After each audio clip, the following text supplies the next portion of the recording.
Hindi ka ba makagawa ng bagong GCash account kahit newly registered ang SIM card mo? Hinihingian ka ba agad ng MPIN or on hold agad GCash mo kahit newly registered or bagong bili ang SIM card mo? Kaya nagtataka kung bakit.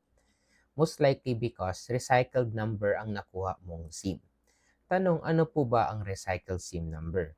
Ang recycled SIM numbers ay isang mobile number po na dati nang ginamit ng ibang tao pero na-deactivate dahil matagal itong hindi nagamit. Pagkatapos nito muling binigay ng mobile operator ang number sa bagong user which is ikaw dahil sa mataas na demand at limitadong bilang ng phone numbers. Tanong, how to solve this problem? If interested ka, keep on watching. Let's go! If nakabili ka ng recycled number kaya hindi ka makagawa ng new GCash account, kasi nga, di ba, MPIN or on hold agad, kahit wala ka pa namang ginagawang GCash, una mong gagawin is to report it to GCash. To report, open Google search engine, search GCash Help Center, at mapupunta ka dito. Tap GCash Help Center, and you will be redirected here. Scroll down ka lang hanggang mapunta ka sa Product and Services. Under Product and Services, makita mo ang Your Account. Pindutin mo lang yan.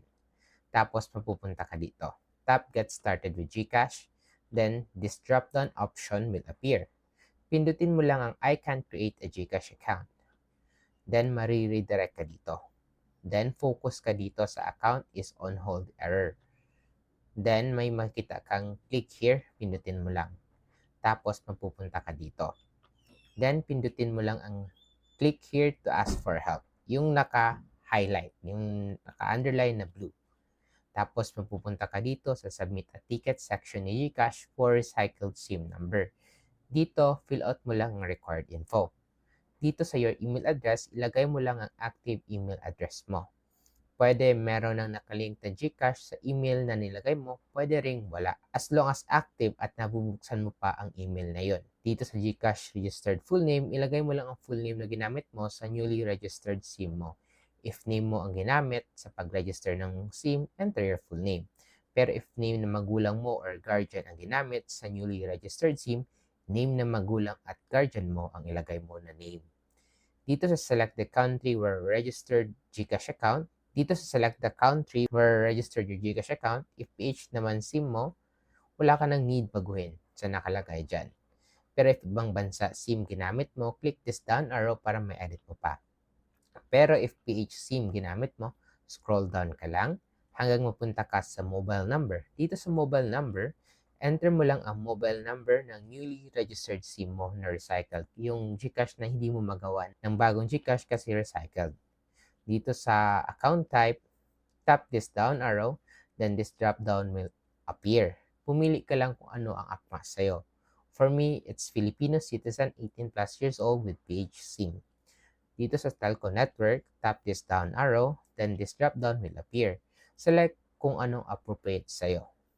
Dito sa when did you buy your SIM, enter mo lang ang exact date kung kailan mo binili ang SIM card mo by tapping the box. After mapindot ang box, this calendar will appear. Pumili ka lang ng date kung kailan mo nabili ang SIM card mo. Dito sa prepaid or postpaid, may down arrow dyan. Pindutin mo lang. Then this drop down will appear kung saan papipiliin ka kung prepaid ba or postpaid SIM card mo. Note, prepaid SIM card mo kapag niloloadan mo once kailangan mo. Postpaid naman once may subscription ka like monthly na binabayaran whether you use it or not. Since niloloadan ko SIM ko, I will select prepaid. Dito naman sa please share, sabihin mo lang in Tagalog or English or Taglish na recycled SIM card mo. Kasi nung gumawa ka GCash account, hiningian ka ng MPIN or on hold agad. Kahit kaka-registered mo lang ng SIM. Pero if nahihirapan ka mag-compose, kopyahin mo na lang nilagay ko dito or gamitin mo ito as template para hindi ka na mahirapan.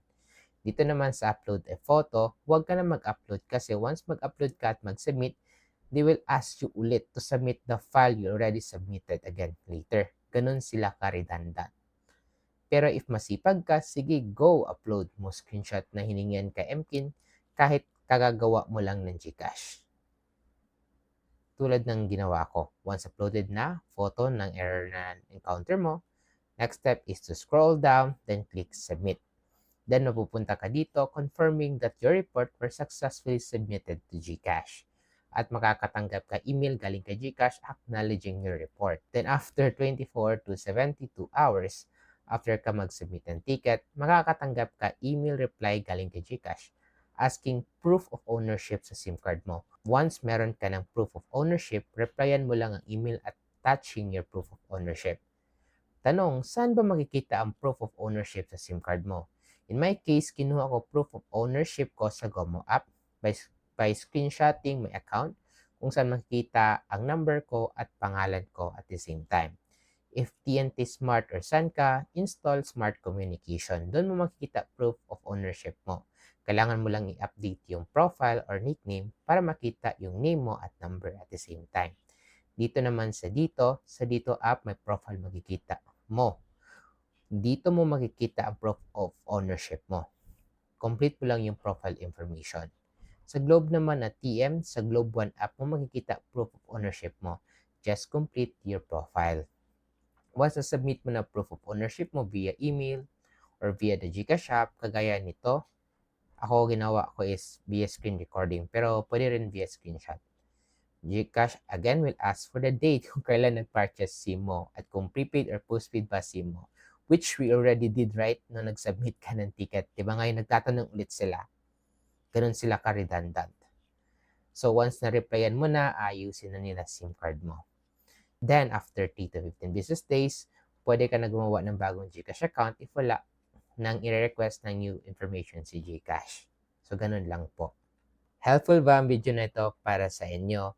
And right now, gusto mo talaga ng tutorial on how to retrieve or kumuha ng proof of ownership sa Smart, TNT, Globe, dito yung step-by-step talaga na gagawin. Kung ganun, pwede ka mag-request dito sa comment section. Kung interested, kung marami yung gusto, gagawa ako ng tutorial for it.